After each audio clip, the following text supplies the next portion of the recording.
Good afternoon. The National Bureau of Investigation files a criminal case against Vice President Sara Duterte in relation to her threat against President Bongbong Marcos and his family members.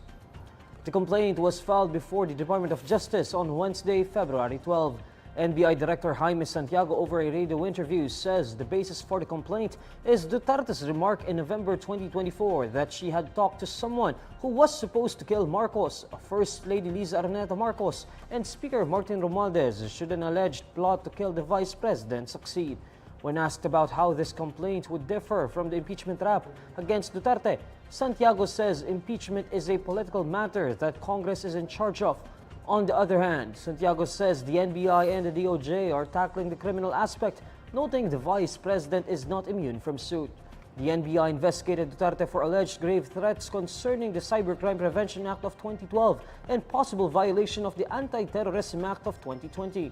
Duterte was summoned last year to explain her remark, but she failed to appear before the NBI to give a statement regarding her Zoom press conference, which aired on various social media platforms.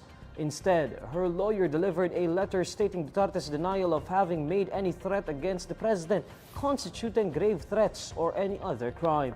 Duterte on February 7 reiterated that she did not make an assassination threat to the president.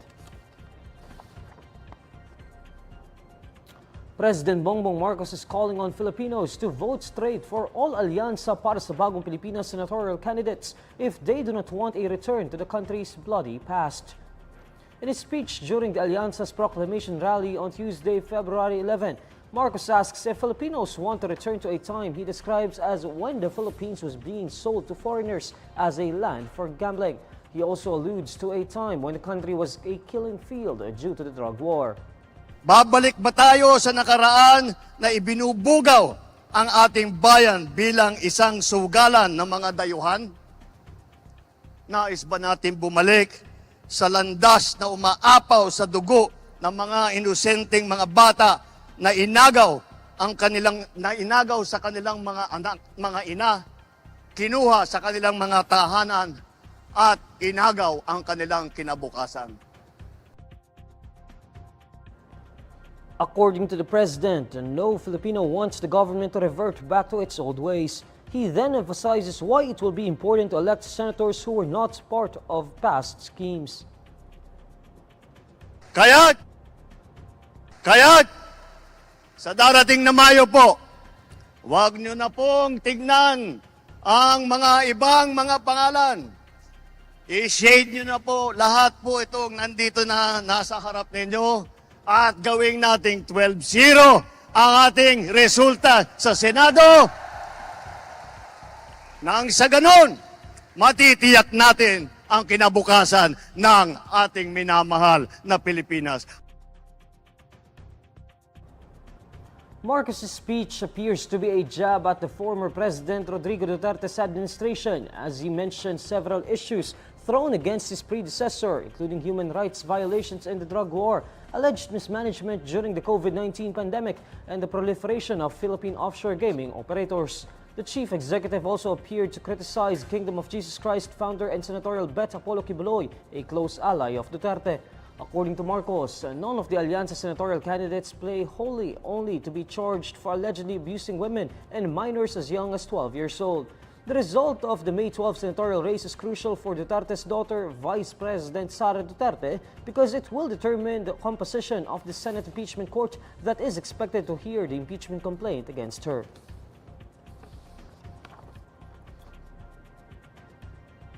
Senatorial candidates under the Makabayan ticket vow to push for the conviction of Vice President Sara Duterte should they win a seat in the chamber that is expected to convene as an impeachment court. According to former Bayan Muna Representative Teddy Casino, the new set of senators should be able to hold those in power accountable. He also denounces the call made by the Partido Demokratiko Pilipino Lakas ng Bayan for voters to choose the Vice President's allies for the Senate since impeachment is a so-called numbers game. Casino emphasizes that public office should not serve as a shield against accountability, highlighting the role of the Senate to also ensure checks and balances in the government. He says that the PDP Laban's message showed the true colors and agenda of the Vice President's faction, adding that voters should think twice before considering her allies. Another Makabayan candidate, ACT Teachers Party List Representative Franz Castro, says she wants the impeachment trial to begin as soon as possible. Castro believes Senate President Chis Escudero's pronouncement to hold the trial after the President's next State of the Nation address in July would just drag the issue further. Meanwhile, Gabriela Party List Representative Arlene Brosa says Makabayan bets will focus on ground campaigning to gather votes for this year's polls. Brosa says they will focus on this strategy, admitting that Makabayan's funds could not cover billions worth of advertisement. She also notes how they will rely on the mass movement, starting from citizens on the ground. The 11 Makabayan candidates kick off the campaign period by going door to door in residential areas or making stops in public markets and campuses. These are the stories you need to know today. I'm Neil Mercado. Follow INQUIRER.net on Facebook, X, YouTube, TikTok, Instagram, and Reddit. For more stories, visit INQUIRER.net. Good afternoon.